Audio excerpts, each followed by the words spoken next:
नीरज जैन ने लिखा है, प्रणाम अनंत श्री चरण स्पर्श। राम के युग से लाओ त्से और फिर आज के युग तक प्रेम, कंपैशन अध्यात्म के मार्ग के लिए फंडामेंटल बेसिस, एक अनचेंजेबल ट्रुथ रहा है।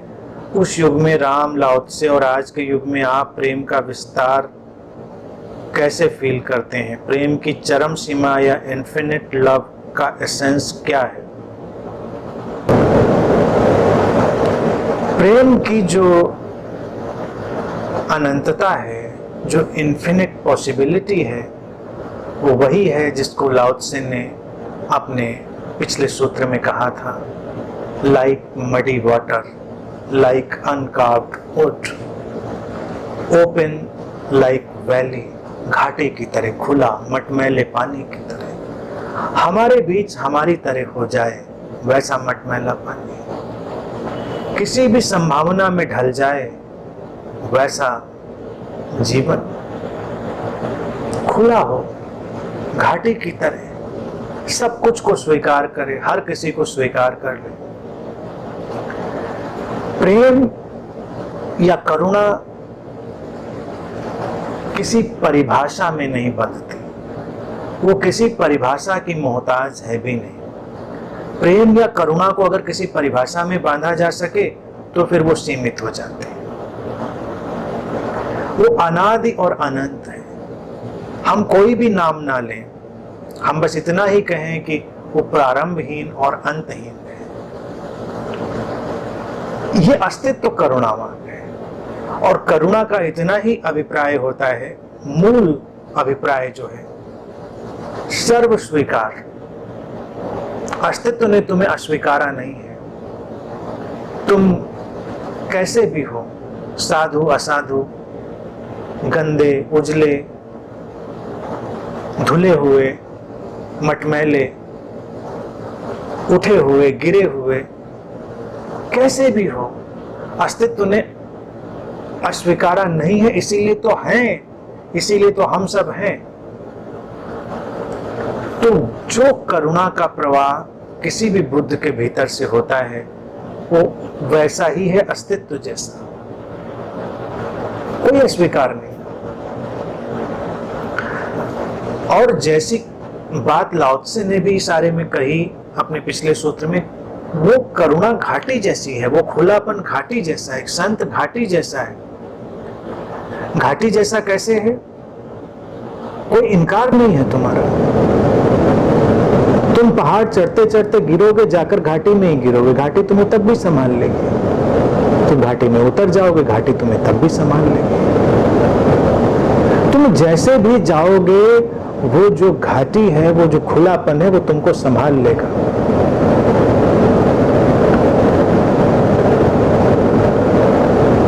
घाटी तुमको बदलने की चेष्टा नहीं करती, लेकिन फिर भी तुम बदल जाते हो। जब भी किसी को अपने पैरों के नीचे जमीन मिलती है, वो चलना सीख जाता है। करुणा ऐसी व्यवस्था है जो तुम्हें तुम्हारे पैरों के नीचे की जमीन का एहसास करा देती है, और तुम्हें अपने पैरों का भी एहसास करा देती है। तुम अपने पैरों पे चलना सीख जाते हो। करुणा वो रहस्यमय घटना है कि तुमको पता भी नहीं चलता कि कब उसने अपना काम कर दिया। इसीलिए प्रेम घोषणाएं नहीं करता। अगर प्रेम घोषणा करे, डिक्लेरेशन करे कि मैं ये कर रहा हूं, मैं वो कर रहा हूं, मैं ये करूंगा, मैं तुम्हें मार्गदर्शन दूंगा, तुम्हें सहारा दूंगा, तुम्हें संभालूंगा, तो फिर प्रेम नहीं रहा। घाटी ने कभी घोषणा नहीं करी कि मैं तुम्हें संभाल लूंगी। घाटी ने तुम्हें कभी प्रॉमिस भी नहीं किया कि तुम जब भी आओगे मैं तुम्हें मिल जाऊंगी। घाटी तो वो खुलापन है। करुणा वो वैली है जो कोई प्रॉमिस नहीं करती, क्योंकि वो जानती है कि वो है। प्रॉमिस वो करता है जो जानता है कि नहीं है। हमेशा वायदा जब भी कोई करता है, प्रॉमिस, तो उसका इतना ही मतलब होता है कि अंदर संशय बहुत है, अंदर डाउट बहुत है। पता नहीं करेंगे कि नहीं कि हो, तो अपने को ही भरोसा दिलाने के लिए हम कहते हैं कि ठीक है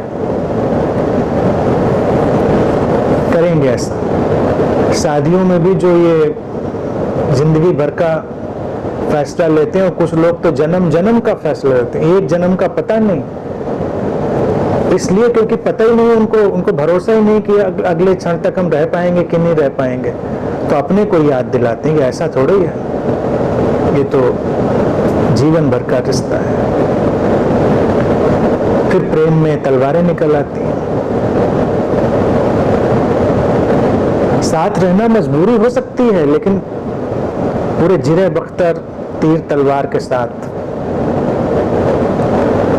और जो प्रेम घाटी जैसा है वो तुम्हें कोई प्रॉमिस नहीं करता। क्या प्रॉमिस करनी है, क्योंकि वो तो है, तुम उठोगे वहीं पाए जाओगे, तुम गिरोगे वहीं पाए जाओगे, तुम कैसे भी होगे तुम वहीं पाए जाओगे, और वहीं से फिर तुम पुनरुज्जीवित होकर आगे बढ़ जाओगे।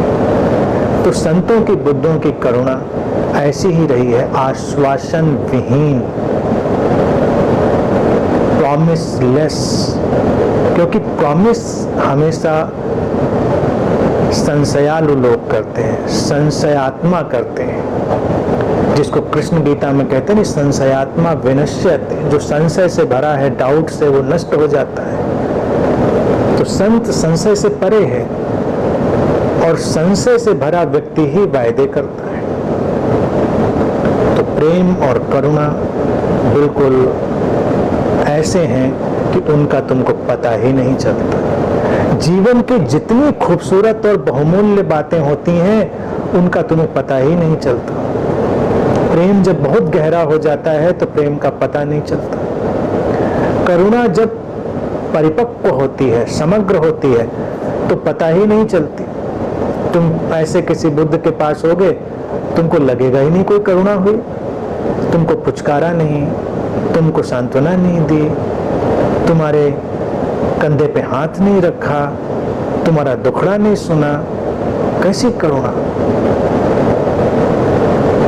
लेकिन तुम जब ठहरोगे तुम देखोगे एक प्रशांति, एक गहरा संबल तुम्हारे जीवन में उतर रहा है।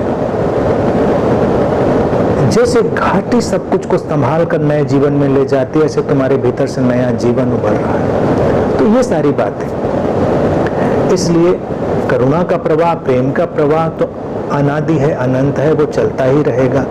कोई भी शरीर मनुष्य का माध्यम बनेगा। और रहा सवाल संतों और बुद्धों का, तो वो किसी विशेष शरीर मन में कैद हो गया फिनोमेना नहीं है, वो तो किसी भी शरीर मन से झांकते हैं। ये जो रामपन है या लाओत्सेपन है या बुद्धपन है, 24 घंटे में सबके भीतर से अनेक अनेक रूपों में झांक उठता है। जब भी तुम अपने भीतर की विशुद्ध सजगता में होते हो, कभी तुम्हारे भीतर का राम जाग उठता है, कभी तुम्हारे भीतर का कृष्ण जाग उठता है, कभी लाओत्से जाग उठता है, कभी बुद्ध जाग उठता है।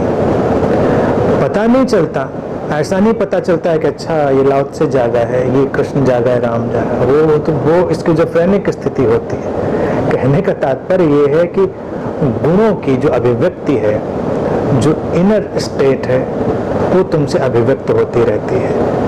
तो किसी शरीर मन में वो करुणा, वो समझ हो, कैद हो, ये जरूरी नहीं, वो हर तरफ से अभिव्यक्त होती है, हर तरफ से। यही जीवन है।